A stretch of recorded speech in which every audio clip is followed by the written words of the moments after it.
Hello my dear students, in this video I am going to explain chapter controlling from term 2 syllabus business studies. See, it is a very small chapter and we will finish it off in a single video. First of all चलते हैं इसके meaning की तरफ. What does controlling mean? Controlling means comparison of actual performance with planned performance. अब ये planned performance क्या है वो हमने प्लानिंग के टाइम पढ़ा था. जैसे आपकी प्लानिंग है कि मुझे 90% मार्क्स लेके आने हैं मिनिमम.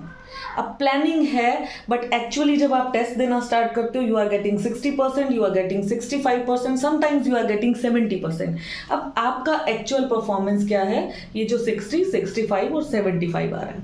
लेकिन प्लान क्या है आपका? 90%. तो आप उसे कंपेयर कर रहे हो कि मुझे 90% लाने हैं बट आई एम गेटिंग, मेरा एक्चुअल परफॉर्मेंस क्या है? 75% पे जाके रुक जाता है. तो अब क्या आ गया? इन दोनों में आ गया डिफरेंस. आपकी दोनों परफॉर्मेंस में डिफरेंस आ गया तो उसको हम यहाँ पे टर्म यूज करते हैं डेविएशन.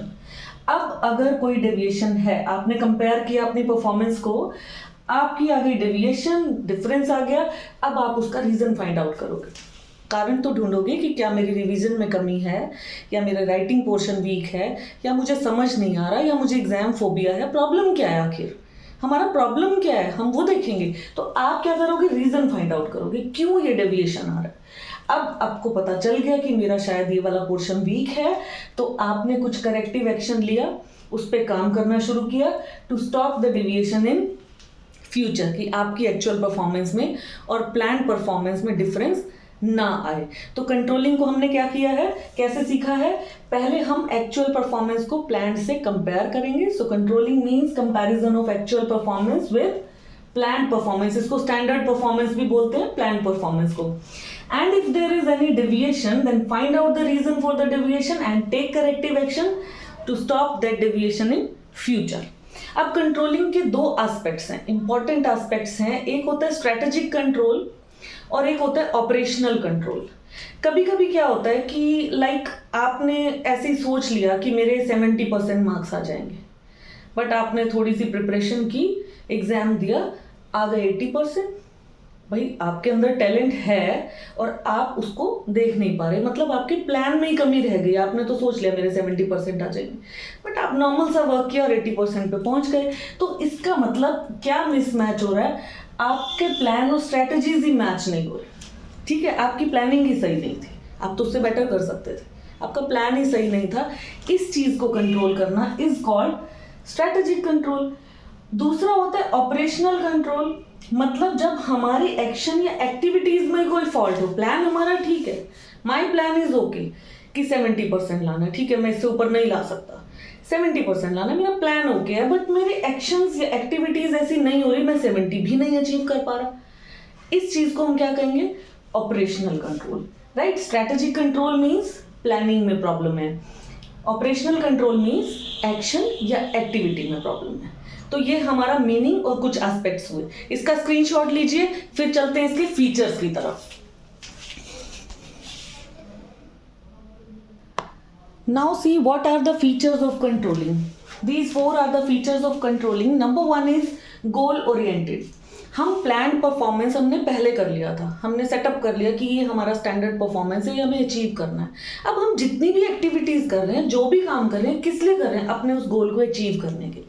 जैसे मैंने अभी आपको बताया, आपको 90% अचीव करने हैं, तो आप जैसी भी स्टडी करेंगे, जो भी अपना टाइम शेड्यूल बनाएंगे, जो भी आप अपना जितना भी काम करेंगे, रिटर्न वर्क करेंगे, लर्निंग वर्क करेंगे, आपका एक गोल फिक्स्ड है माइंड में, दैट इज 90%. तो ये सारी कंट्रोलिंग कैसे हो रही है? गोल ओरिएंटेड है. हम अपने टारगेट को माइंड में रख के तब सारी एक्टिविटीज करते हैं, that is why it is known as goal oriented. जैसे अगर मैं बिजनेस की बात करूं, स्टडीज से के एग्जाम्पल से थोड़ा बाहर आते हैं. जैसे कि कंपनी है, उसने एक टारगेट बना लिया कि इस साल 20% सेल इंक्रीज करनी है. अब पूरे साल कुछ ना कुछ एक्टिविटी होती रही, काम करते रहे, एफर्ट करते रहे, नई मशीनरी लगा ली, नया प्रोडक्शन मेथड लगा लिया, सेल्समैन ज़्यादा रख लिए, डिस्काउंट ऑफर कर दिया, एडवर्टीजमेंट दे दी, सारी एक्टिविटीज़ की. बट एट द एंड आप चेक तो करोगे कि सेल्स कितनी इंक्रीज हुई. ठीक है, क्योंकि सारी एक्टिविटीज माइंड में क्या रख के की थी? गोल्स को.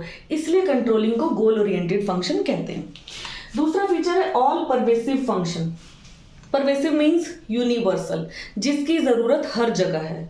वैसे तो मैनेजमेंट के लेवल्स आपने फर्स्ट चैप्टर में पढ़े हैं, 3 लेवल से, top level, middle level and lower level. तो कंट्रोलिंग तो टॉप लेवल को भी करना है, पूरे ऑर्गेनाइजेशन को कंट्रोल करना है। मिडिल लेवल अपना डिपार्टमेंट को कंट्रोल करेगा एंड लोअर लेवल अपने सेक्शन ऑफ वर्कर्स को कंट्रोल करेगा। तो तीनों अपनी अपनी जगह पे कंट्रोलिंग कर रहे हैं, पर कर रहे हैं तीनों, इसलिए परवेसिव फंक्शन है। ठीक है, हर जगह कंट्रोल है। आप देखिए, कोई स्कूल है, कॉलेज है, कोई नॉन प्रॉफिट ऑर्गेनाइजेशन है, कोई ट्रस्ट है, कहीं पर भी आप देखिए, it is required everywhere, that is why it is called all pervasive function.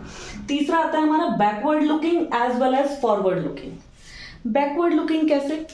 जैसे आपने टारगेट रखा था कि 90% लाने हैं, बट पिछले प्रीवियस आपने 4-5 टेस्ट उठा के देखे, किसी में कोई परसेंटेज है, किसी में कुछ है, किसी में कुछ है। तो आप अपना प्रीवियस परफॉर्मेंस देख रहे हो, तभी तो आपको पता चले कि आपकी कहीं पर कमी है।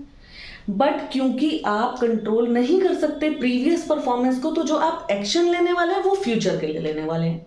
अब क्या हुआ, परफॉर्मेंस देखा हमने previous, so it is backward looking, but आपने जो एक्शन लिया वो किस चीज के लिए लिया, फ्यूचर के लिए, so it is forward looking. इसलिए इस फंक्शन को हम बैकवर्ड लुकिंग फंक्शन भी कहते हैं एंड फॉरवर्ड लुकिंग फंक्शन भी कहते हैं। And fourth feature is now continuous function.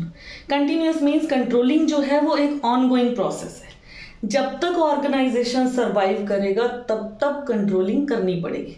जब तक आपकी 12th नहीं हो जाती तब तक आपको टेस्ट देने, तब तक आपको अपना परफॉर्मेंस चेक करते रहना है। इसी तरह से कोई ऑर्गेनाइजेशन भी जब तक सरवाइव कर रहा है तब तक उसको अपनी एक्चुअल परफॉर्मेंस को प्लान के साथ मैच करते रहना है। इसका स्क्रीनशॉट लीजिए, फिर चलते हैं इंपॉर्टेंस की तरफ। So dear students, after discussing features, let us go through importance of controlling now. क्या importance है इस controlling function का? पहला, it helps in achieving organizational goals. कौन से goals? जो हमने प्लान किए थे। भाई जब हम सारा काम अपने प्लान के हिसाब से कर रहे हैं, कंट्रोलिंग में हम कर क्या रहे हैं, जो हमने सोचा था उसी से कंपेयर किए जा रहे हैं। एग्जाम की बात करें तो 90% सोचे थे, ठीक है, और हम उसी तरफ अपना काम किए जा रहे हैं। तो कंट्रोलिंग क्या है, जब हम उसी से कंपेयर कर रहे हैं तो इसका मतलब हम जा तो अपनी गोल की तरफ ही रहे हैं। इसी तरह से जो सेल्स की बात थी, 20% सेल्स इस साल इंक्रीज करना है, माइंड सेट कर लिया 20% करना है। तो अब क्या है, हमारे सारे एक्शन कंट्रोलिंग में क्या थे, उसी 20% सेल से कंपेयर कर करके हम सारी एक्टिविटीज किए जा रहे थे। तो प्लानिंग जब हमने की और कंट्रोलिंग जब हम कंट्रोलिंग पे आ गए तो प्लान के साथ मैच करते करते इनडायरेक्टली हम गोल्स की तरफ ही चले गए। तो controlling helps in achieving organisational goals. Second is judging accuracy of standards. एक अच्छा कंट्रोल सिस्टम वही होता है जो स्टैंडर्ड्स को भी रिवाइज करे। ऐसा नहीं कि आपने 10 साल पहले कोई प्लानिंग की थी, आप उसी पे वर्क किए जा रहे। भाई बिजनेस एनवायरनमेंट चेंज भी होता है, नए नए चेंजेस आते हैं। तो स्ट्रैटेजिक कंट्रोल वाला जो एस्पेक्ट हमने पढ़ा है मीनिंग के बाद, उसमें हमने क्या पढ़ा कि हमें अपने प्लान्स भी चेक करने चाहिए। कभी कभी हमारा प्लान ही ठीक नहीं होता, तो कंट्रोलिंग जब फंक्शन हम परफॉर्म करेंगे तो ये भी चेक हो जाएगा क्या हमारा प्लान भी बेटर था या नहीं था। कहीं हमने अपने आप को अंडर एस्टिमेट तो नहीं कर लिया, कभी कहीं हम ओवर एस्टिमेट तो नहीं करके चल रहे, हम अच्छे से अचीव कर पाएंगे या नहीं कर पाएंगे। तो कंट्रोलिंग की हेल्प से हमारे वो जो प्लान परफॉर्मेंसेस हैं, स्टैंडर्ड्स हैं, वो भी एक्यूरेट हैं या नहीं, ये जज किए जा सकते हैं, चेक किए जा सकते हैं। Third is making efficient use of resources. जब आप हर चीज को कंपेयर करके कर रहे हो तो आपके रिसोर्सेज का यूटिलाइजेशन अपने आप ही अच्छी तरह होने वाला है, एफिशिएंसी मेंटेन होने वाली है, वेस्टेज नहीं होने वाली, क्योंकि आप कंपेयर करते हो कि इतना बजट था, इतने रॉ मटेरियल से इतना आउटपुट बनाना था। तो जहां भी डेविएशन आएगा आपको तुरंत पता चलेगा, आपके रिसोर्सेज वेस्ट नहीं होंगे। Next is improving employee motivation. अब एम्प्लॉयज कैसे मोटिवेट हो जाएंगे? सपोज मैं एम्प्लॉय हूँ, मैंने अच्छा काम किया तो मुझे कोई अप्रिशिएट नहीं कर रहा, मैंने कुछ गलत कर दिया तो मुझे कोई डांट भी नहीं रहा है। कि अगर ऐसा माहौल हो जाए, कोई कंट्रोल सिस्टम ही ना हो, मतलब ना कोई अच्छे पे पूछ रहा है ना कोई बुरे पे पूछ रहा है, तो मेरी हैबिट क्या हो जाएगी? क्या हो जाएगी मेरी हैबिट? मैं लेजी हो जाऊंगी, मुझे कोई फर्क नहीं पड़ेगा अच्छा हो रहा है या बुरा हो रहा है। लेकिन अगर एक अच्छा कंट्रोल सिस्टम होगा, अगर मेरे बॉस मुझसे आके पूछेंगे कि ये गलती हुई है तो इसको आप ऐसे ठीक कर सकते हो, ये अच्छा हुआ है, वेरी गुड, तो मेरा माइंडसेट क्या रहेगा कि मेरी ग्रोथ है इस ऑर्गेनाइजेशन में, मुझे पूछा जा रहा है, मैं अच्छा करती हूँ तो भी मेरे पे ध्यान है, मैं कुछ गलत कर रही हूँ तो मुझे वो चीज़ सिखाई जा रही है, तो मैं इंटरनली मोटिवेट हो जाऊंगी कि मुझे ग्रो करना है, मैं किसी और ऑर्गेनाइजेशन में भी उसके बाद जाती हूँ तो मैं कह सकती हूँ कि हाँ ये चीज़ें गलत है, मुझे मालूम है। तो एम्प्लॉय का मोटिवेशन भी बढ़ता है अगर अच्छा कंट्रोल सिस्टम हो। Then it ensures order and discipline. जब स्ट्रिक्ट मॉनिटरिंग होगी, जब मुझे चेक किया जा रहा है, मेरी परफॉर्मेंस को देखा जा रहा है, स्टैंडर्ड्स के साथ मैच किया जा रहा है, तो डिसिप्लिन तो अपने आप ही मेंटेन हो जाएगा, है ना। तो सीक्वेंस में सिस्टम से अपने आप ही काम चलता रहता है कंट्रोलिंग में। जब हमारे पे स्ट्रिक्ट कंट्रोलिंग होती है तो हम अपने आप ही डिसिप्लिन में आ जाते हैं और सारी चीज़ें ऑर्डरली मैनर में होती चली जाती हैं। Then it facilitates coordination in action. तालमेल सही हो जाता है। कोऑर्डिनेशन मतलब तालमेल बिठाना चीज़ों में, ठीक है। कंट्रोल सिस्टम अच्छा है। हम तालमेल किस चीज़ का बिठा रहे हैं? सारी एक्टिविटीज़ का ही। तो मुझे 20% सेल राइज करना था 1 साल के अंदर, तो मैं सारी चीज़ें उसी के साथ कोऑर्डिनेट करती चलूँगी। मुझे 90% अचीव करने हैं तो मुझे अपनी स्टडी, अपना टाइम टेबल, अपना ट्यूशन्स, अपने स्कूल उसी तरह से मैनेज करके चलने कि मैं वो गोल अचीव कर लूँ। तो मैं क्या कर रही हूँ, हम क्या कर रहे हैं यहाँ पे? कोऑर्डिनेट कर रहे हैं, चीज़ों को तालमेल बिठा रहे हैं ताकि हम उसे अचीव कर पाएँ। तो यहाँ कोऑर्डिनेशन सेटल हो गया। And it helps in minimising the errors. भाई जब इतना स्ट्रिक्ट कंट्रोल किया है, हर चीज़ मैच कर करके चल रहे हैं, तो एरर्स तो अपने आप कम होंगे। जीरो कभी नहीं होते, गलतियाँ हर जगह होती हैं। We can use the term minimising the errors. गलतियाँ कम की जा सकती हैं कंट्रोल सिस्टम की हेल्प से।